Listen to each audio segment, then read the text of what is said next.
So you've been all buddy-buddy with Weber lately. I'm staying out of it, but you're very beautiful. Oh, super beautiful. I'm brilliant. If you want to appease me, compliment my brain.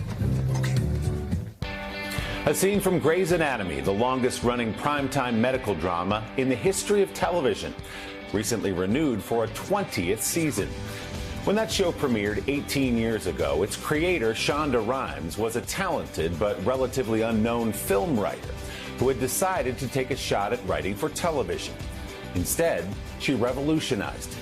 A graduate of both Dartmouth and the USC School of Cinematic Arts, Rhimes changed TV and pushed American culture along by placing groundbreaking female characters front and center on shows like Scandal, How to Get Away with Murder, and Private Practice.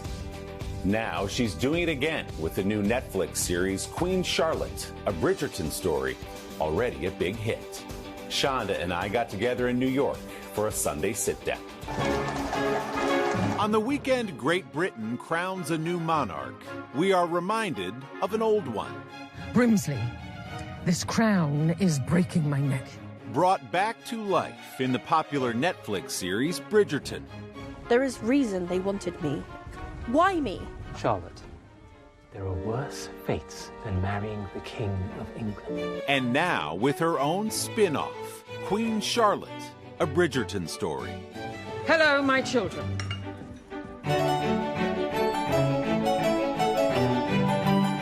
We've recreated some Bridgerton for you here, which is why we're sitting with tea and finger sandwiches and sort of old Victorian chairs. Very Bridgerton. Shonda Rhimes is the series creator.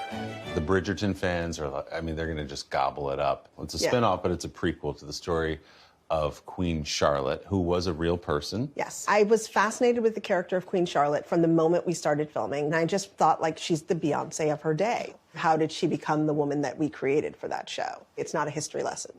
It's fiction based on fact. In this world, we really get to see her in-depth and personal and dealing with her own family, which I love. You're not some simpering girl.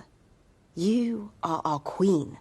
There's a lot going on as she's thrust into this world. It's a difficult transition, to say the least. Yeah. It's a world that she doesn't know at all. We add the complication of the fact that she doesn't really look like any of the members of society and what that means for her. The 53-year-old Rhimes was not necessarily destined for her life as TV royalty either. At first, I wanted to be a doctor, I wanted to be a lawyer, I wanted to work in politics, all of those things, which I finally realized, no, I don't want to do any of those things. I just want to write about them because it's much more fun to build the world yourself. And so I did. Today, the prolific showrunner, writer, and producer oversees the Shondaland media empire. No talking unless it's medical. Launched in 2005 with Grey's Anatomy. I'm afraid of having a happy ending. I wrote a medical show that's not what other people were thinking of as being like correct medical shows. It didn't take it too seriously. And it wasn't about the patients. It was how the doctors felt about the patients. It was about their lives. I can't believe that we're in season 20. Unbelievable. Yeah. Can you believe that? No, Truly. I really can't. Mr. President, Olivia Pope is here. She has conquered the White House. I am not a fantasy. If you want me, earn me. The courtroom. Say you'll take the deal. Say it. And at one time, ABC's primetime lineup. But Shondaland actually was born many years earlier in Chicago, where Rhimes grew up a shy girl and the youngest of 6. I loved reading that Shondaland was this place where you could go and be creative and make up worlds. Yeah. And escape a little bit. It was definitely an escape. And it was definitely a way of channeling all of my creativity, but also all of my insecurities. And what I loved most is that my parents got it. They were like, she wants to play in the pantry, you know, fine, we'll let that happen. I'm glad you mentioned the pantry, because my favorite production of yours ever is not Grey's Anatomy. It's canned goods in your pantry. I would say like the cans of tuna were like soldiers, and the cans of tomato paste were the aides, and the big giant cans of yams were the important people. It was very interesting to me. And my mom would knock on the door and say, I need some vegetables, and I would have to decide who was gonna like die so that she could make dinner. So the light goes on at USC, at film school. Yeah. You graduate from film school. What was the struggle like at the beginning? It was hard. I'd finished school, tons of student loans, totally broke. 9/11 happened. And it sort of caused this I don't know, reassessment or epiphany of what's really important to me? What do I want to do with my life? Yeah, I was like, if the world ended tomorrow, I would not be satisfied with what I have done. And I went home and I did the one thing that I'd always wanted to do, which is I adopted a baby and became a parent. Rhimes has 3 children now, and she says motherhood helped her to pivot from writing movies like Crossroads and The Princess Diaries 2 to making television. I wasn't going anywhere suddenly. And I was watching a lot of more television. I realized this is where all the character development is really happening. So what was it like to get the phone call that Grey's Anatomy had been picked up? I'd been writing at home in my pajamas. And now suddenly I am at an office with writers who are looking to me to tell them what we need to do. It was a lot of responsibility. Stressful? It was very stressful because I came into a world that I'd never worked before. I didn't know the rules, and so I broke them frequently. So pick me. Choose me. Love me. Starting with Grey's, it really was this idea that I didn't see any kind of women that I knew on television. I didn't see any women who were fully rounded and three-dimensional, who got to be selfish, who got to be powerful, who got to be greedy, who got to be loving, in the same way that you see male characters doing it. And to me, I just wanted to see people who were like the people I knew.